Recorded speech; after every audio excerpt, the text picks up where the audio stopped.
Capítulo 110 Publicando testemunhos pessoais. No testemunho número 13, apresentei breve esboço de nossos trabalhos e lutas, desde 19 de dezembro de 1866 a 21 de outubro de 1867. Nessas páginas, relatarei as experiências menos traumáticas dos últimos 5 meses. Durante esse período, escrevi muitos testemunhos pessoais. E para muitas pessoas que encontrei em nosso campo de trabalho durante os últimos 5 meses, tive testemunhos ainda por escrever, quando tiver tempo e energia.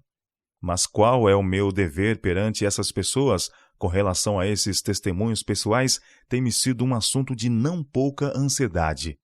Com algumas exceções, enviei-os às pessoas a quem se destinavam, deixando que reagissem como achassem melhor. Vários foram os resultados. Alguns receberam com gratidão os testemunhos e reagiram a eles favoravelmente, recebendo seus benefícios. Queriam que seus irmãos vissem esses testemunhos e livre e plenamente confessaram suas faltas. Outros reconheceram que os testemunhos a eles dados eram verdadeiros, mas depois de lê-los, puseram-nos de lado para guardar silêncio, enquanto não realizavam senão pouca mudança de vida. Esses testemunhos se referiam mais ou menos às igrejas que pertenciam a essas pessoas, as quais também poderiam ter sido beneficiadas por eles. Mas tudo se perdeu em consequência desses testemunhos terem sido mantidos em segredo. Outros ainda se rebelaram contra os testemunhos. Alguns desses reagiram com espírito crítico.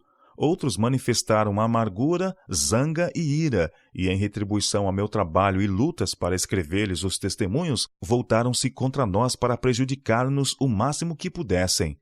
Enquanto outros ocuparam muito do meu tempo em entrevistas pessoais para derramar em meus ouvidos e meu ferido coração suas queixas, murmurações e justificativas próprias, talvez apelando para a própria compaixão com pranto e perdendo de vista suas faltas e pecados. A influência dessas coisas foi terrível para mim e me tem causado muita perturbação.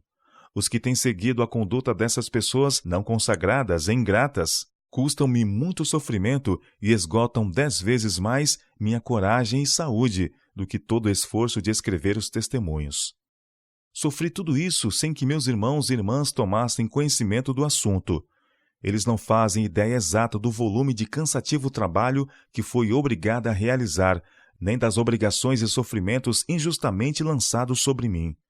Dei mensagens pessoais a alguns indivíduos em vários números de meus testemunhos, e em alguns casos as pessoas ficaram ofendidas porque não publiquei todas essas mensagens.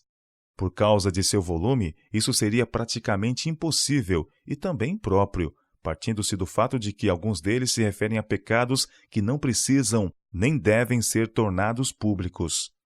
Mas finalmente decidi que muitos desses testemunhos pessoais deviam ser publicados, porque contêm instruções e reprovações que se aplicam mais ou menos a centenas ou milhares de outros indivíduos em semelhantes condições. Eles precisam da luz que Deus achou conveniente enviar-lhes em razão de seus casos.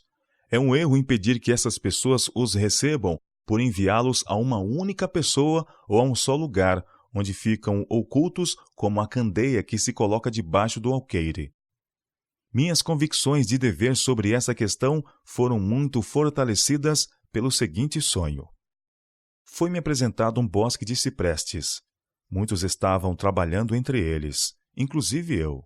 Fui incumbida de inspecionar rigorosamente as árvores para ver se estavam florescendo.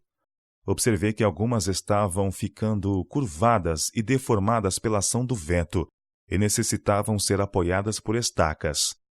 Cuidadosamente eu procurava remover os detritos das árvores debilitadas e que estavam morrendo, para apurar a causa de sua condição. Encontrei vermes nas raízes de algumas. Outras não haviam sido regadas devidamente e estavam morrendo de sequidão. As raízes de outras se tinham entrelaçado para seu dano. Meu trabalho era explicar aos trabalhadores as diferentes razões por que essas árvores não prosperavam.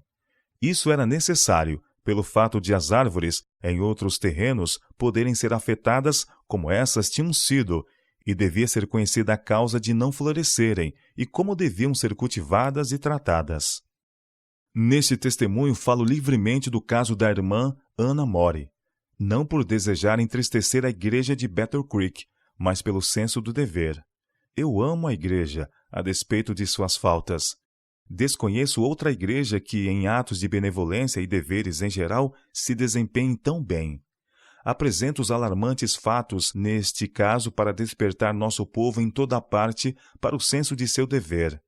Nenhum entre 20 daqueles que têm boa reputação, como adventistas do sétimo dia, está vivendo de acordo com os abnegados princípios da palavra de Deus. Que seus inimigos, destituídos dos princípios elementares da doutrina de Cristo, não tomem vingança do fato de serem eles reprovados. Isso é evidência de que são filhos do Senhor. Mas, se estáis sem disciplina, da qual todos são feitos participantes, sois então bastardos e não filhos. Hebreus capítulo 12, verso 8. Então, que esses filhos ilegítimos não se vangloriem sobre os filhos e filhas legítimos do Altíssimo.